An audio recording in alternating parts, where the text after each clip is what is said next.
Charlie, we're here in Goose Ridge Vineyard near Richland. Why don't you talk a little bit about where the grapes are after a fairly cool spring? Well, we think we're probably about 2 weeks behind. We've gotten about the same heat units accumulated as a normal year, but physiologically the vine is about 2 weeks behind. And what that means for me is the early ripening stuff will just be a little bit later. Where I get concerned is the late ripening varietals like Cabernet Sauvignon, making sure the crop levels are such that we can still get things ripe before we lose things to a frost in, late October or early November. So in your perfect world, what would happen from now through, say, 1st of October? We'd keep these temperatures, probably under 95 degrees so that we don't get any vines shutting down during the day, and we can continue photosynthesis and, get through the process.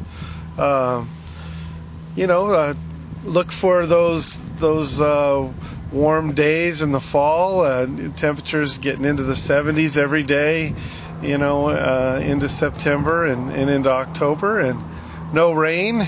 And then, just a slow ripening, good hang time, good flavor development. So this isn't that unusual of a vintage when you look back. It reminds me a lot of 1999. Mm-hmm. So. And 1999 really is one of the finer vintages in Washington. Yeah, I think so. For me, it's up there in the top 5 of my favorite vintages in the 20 vintages that I've worked in Washington. So, every year's different. It's kind of, that's what makes it interesting and challenging and fun. And so, we've got a lot of growing season left to go, and we'll see how it goes. Goose Ridge is this is one of the largest vineyards in the state, 1,400 acres, something like that, and they've got some new projects going on. They do. They're building a winery to house their Stone Cap label and do quite a few tons off their own facility, or off their own vineyard here in their own facility, primarily for their Stone Cap brand, but we will make the Goose Ridge wines there as well. And my role is to help them get going with Stone Cap, and I have some larger winery experience, with my days at Saint Michel, so trying to help them get going there, and they're doing it right. It's a first-class operation, really well done, and they should be able to make some, really great wine in the new facility.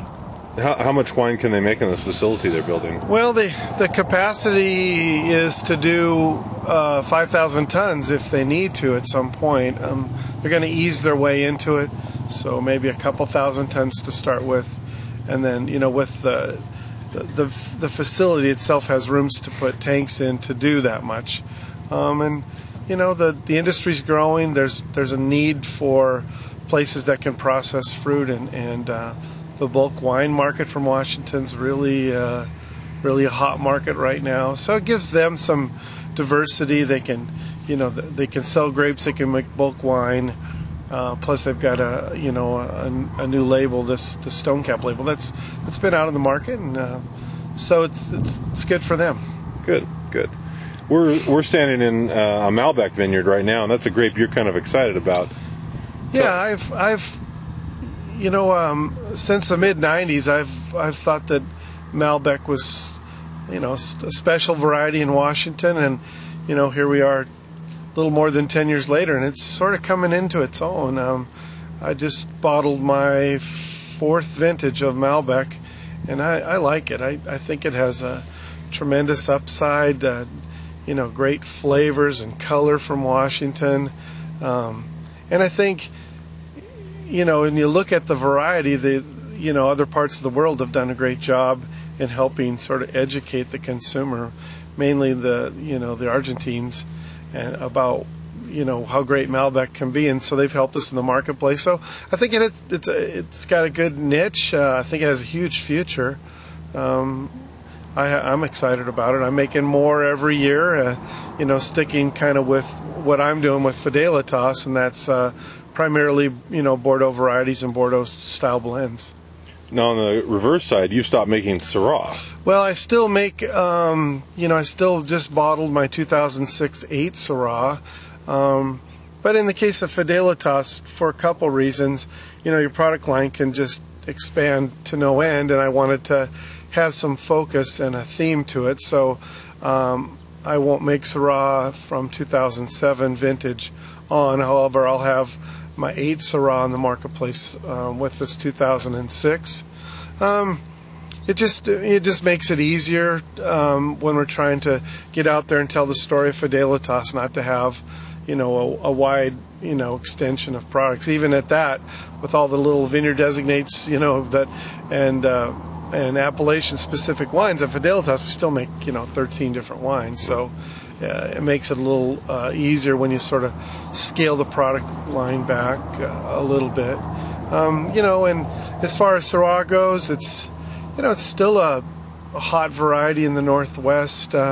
My experience with it is once you get outside the Northwest, it's a little more difficult product to sell on a mass market appeal, unlike you'd see with Cabernet Sauvignon or even Merlot. So do you see, a few years ago we saw Syrah maybe as the second coming of Merlot. Do you think that's probably changed a little bit then? Yeah, it might have. Since I've kind of gotten out of the Syrah business, I don't have a real good feel for it like, some other people that might be focused on it. But, I don't know. It's hard to say. I don't think everybody's as excited as they were maybe 3 or 4 years ago about Syrah. Doesn't mean that there's not still a great market out there for it, because we certainly make a lot of great Syrah in the Northwest. There's a lot of really great producers and great wines being made out there. So, can you believe we're only 3 to 4 weeks away from Veration? Yeah, it comes back around every year. It kind of sneaks up on you. So, no, it's good. The weather's cooperated nicely. We've got great canopy growth. At Goose Ridge, at least here, we don't see any difference in the crop level. We got a good set, and so things look good. So, I'm optimistic. All right. Thank you, Charlie. Thanks.